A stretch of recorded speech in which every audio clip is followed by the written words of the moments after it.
Di video kali ini, kita akan membahas hukum tata negara. Hukum tata negara adalah sebuah aturan yang bersangkutan dengan berbagai tindakan suatu negara. Indonesia bukan satu-satunya negara dengan sistem tersebut, di antaranya diistilahkan juga dalam bahasa Inggris, constitutional law. Sementara itu di negara Belanda, penyebutannya sebagai Staatsrecht.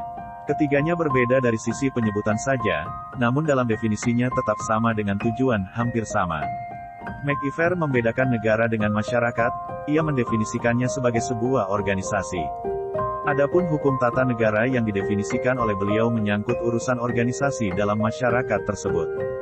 Jimli Ashidki mendefinisikan hukum tata negara sebagai cabang ilmu hukum yang mempelajari prinsip dan norma-norma hukum yang tertuang secara tertulis ataupun yang hidup dalam kenyataan praktek kenegaraan berkenaan dengan konstitusi yang berisi kesepakatan kolektif suatu komunitas rakyat mengenai cita-cita untuk hidup bersama dalam suatu negara, institusi-institusi kekuasaan negara beserta fungsi-fungsinya, mekanisme hubungan antara institusi itu, serta prinsip-prinsip hubungan antar institusi kekuasaan negara dengan warga negara.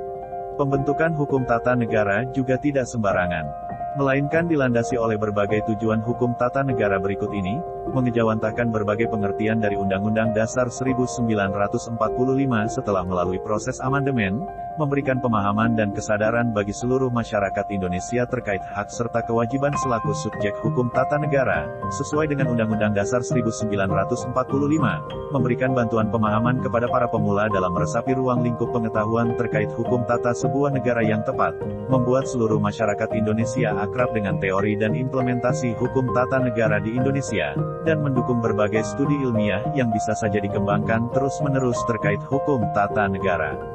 Sebagai landasan yang mengatur hajat hidup banyak orang dan mengatur segala urusan, hukum tata negara sendiri memiliki asas-asas antara lain, asas Pancasila. Pancasila merupakan sumber hukum tertinggi dalam hal ini, di mana pembentukan Undang-Undang Dasar sendiri harus senada dengan kelima butir Pancasila.